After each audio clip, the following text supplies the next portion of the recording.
الصلاة والسلام على عباده الذين اصطفى خصوصا على أفضلهم وخاتم النبيين محمد الأمين وعلى آله وصحبه أجمعين وبعد. We begin with Allah's blessed name. We praise Him and we glorify Him as He ought to be praised and glorified. And we pray for peace and for blessings on all His noble messengers, and in particular on the last day, the last of them all, the blessed Prophet Muhammad sallallahu alayhi wa sallam. In His kindness He gave us glorious sunshine yesterday, beautiful sunshine yesterday, and cool weather. And now today we have a cloudy day. We thank Him for it as well. There are those who look at the dunya today. And the dunya is not the sunshine and the clouds and the rain. The dunya is the world. And they say that this is the best world there's ever been. It's never been better. All that came before have now been superseded by the best. And they have been sent to the museums of history, and that includes Islam. They are moribund, in Toynbee's words, Arnold Toynbee, and this is the best of all worlds. And every day it grows better and yet better. But we who are gathered here in this, the second International Islamic Retreat here in beautiful Cape Town, we see the world differently. Because we try to see with two eyes, while they see with one. And when we see with two eyes, we say, no, this is the worst world there's ever been. This is the world which has turned away from Allah. This is a world which is defying the one who created us all. This is a world which has taken every single law that He has set and broken it. This is a world which is just waiting to be destroyed. This is the worst world ever. That's their view, and that's ours. Because they see with one eye, and we see with two, and that was last night's lecture. Islamic spirituality and the changing world and the end times. Who is the mastermind of this controlled demolition job that around the world society is collapsing? How is he doing it? For surely it is collapsing around the world.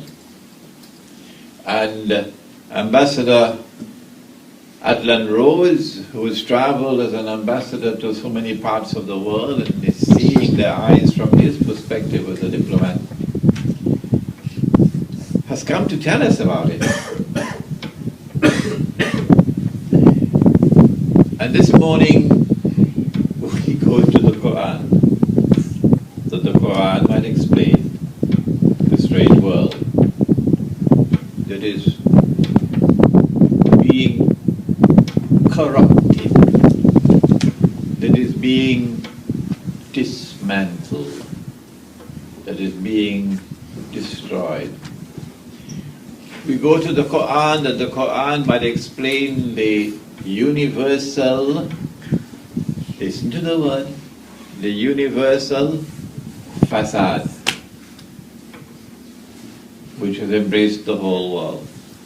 It could not have been by accident. No. We want an answer. The companions were sitting talking amongst themselves when the Prophet ﷺ came and asked, what are you talking about? And they said, we're talking about the signs of the last day. And then he answered the hadith in Sahih Bukhari, it is in Sahih Muslim, Muttafaqun alayh. He said the last day would not come until, and he mentioned 10 signs. If you don't know those 10, we're going to ship you back home. They're known as the 10 major signs. And as a consequence, the others are known as the minor signs, but I don't see anything minor about them. And they're not given to us in the chronological sequence in which they will occur. Which one comes first and which one comes second and which one comes third. What are they? Number one, Dajjal, the false messiah. Number two, Gog and Magog, Ya'juj and Ma'juj. Number three, the return of the son of Mary. Number four, Dukhan, smoke, clouds up there. Number five, Dabbatul Ard, beast or a creature of the Ard, which is earth, which is also land. Number six, that the sun would rise from the west. Cape Town, from which direction does it rise? Number 7, 8, and 9. 3, khusuf, plural of khas. And I thought that khas was an earthquake in which the earth sinks down. Dr. Tamam Adi, the Syrian scholar of Quranic semantics, he says, no, Imran. A khas is not just an earthquake in which the earth sinks down. It has to be a shaking, moving. And then you also have the sinking. Something like what happened in Japan recently. 3, khusuf, one in the east, one in the west, and the third one in Arabia. And then number 10, that a fire will come out of Yemen and drive people to their place of assembly, which is Arafat. We're going to look this morning, and we're doing it rapidly because you're all familiar with my lectures already. You've done your homework before coming. We're going to look this morning rapidly at Gog and Magog, Ya'juj and Ma'juj. Who are they? Are they human beings? Or are there some strange creatures with 24 ears and 4 noses and 6 or 8 hands on each side? Who are they? Are they from some outer planet, or do they reside down in the bowel of the earth? Who are they? Let the Quran answer that question. In Surah Al-Kahf of the Quran, we are told, Inna Ya'juj wa Ma'juj mufsiduna fil ard. Gog and Magog are perpetrating fasad. Fasad is not just a sin. Fasad is a crime. It is criminal conduct. For a sin, punishment is over there. But for a crime, punishment is also over here. And the punishment for fasad is the worst in the Quran. It is graded. You can be banished. You can have your hands and your feet cut off on opposite sides. And you can be crucified.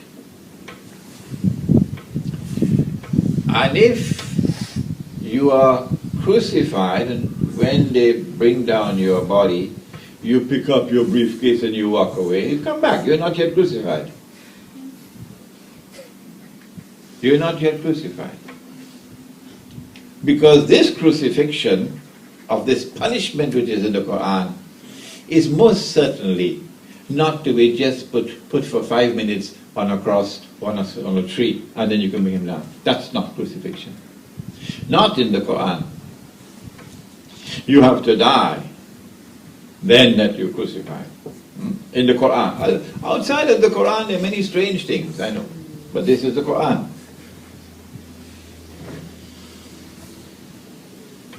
Who can commit an act of fasad?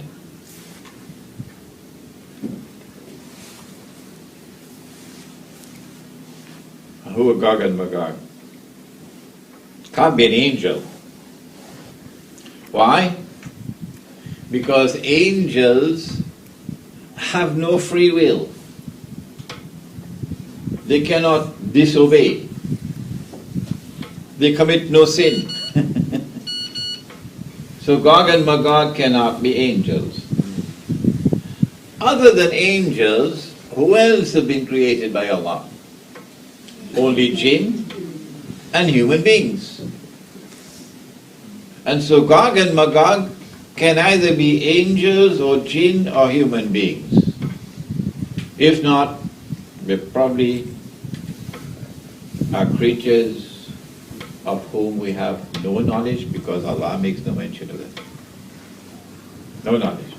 If Allah makes no mention of them, then this Quran has come to explain all things. So this Quran must explain Gog and Magog.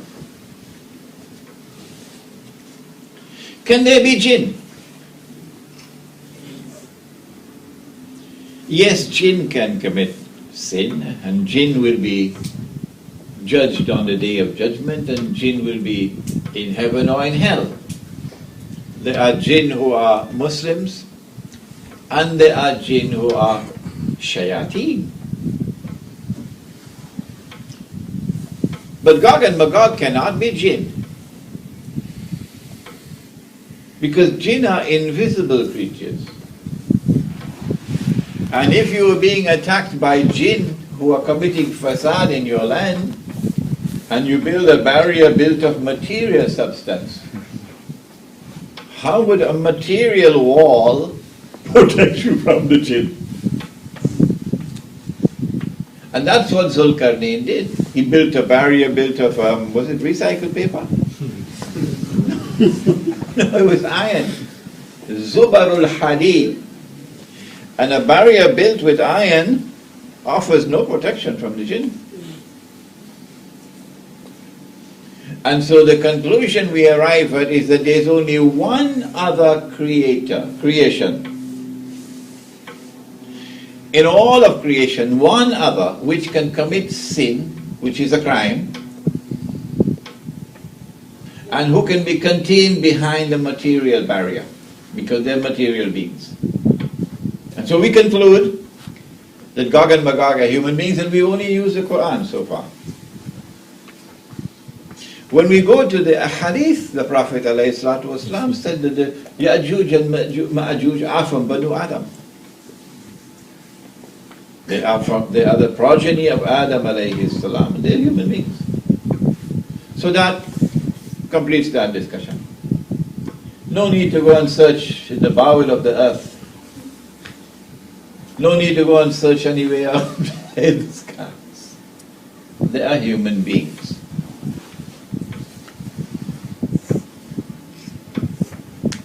The rabbis in Medina were asked, how can we tell whether he is indeed a prophet of Allah? Sallallahu alayhi wasallam. And they said, ask him these three questions which only a prophet can answer. And one of the questions was, ask him about the great traveler who traveled to the two ends of the earth. The Quran answered the question and gave the information about the journey to one side and the journey to the second side. But that was not the target of the question. Allah knew the target of the question. And so Allah gave them the journey, which was the third one. And that journey in the third direction gave us one of the signs of the last day, major signs.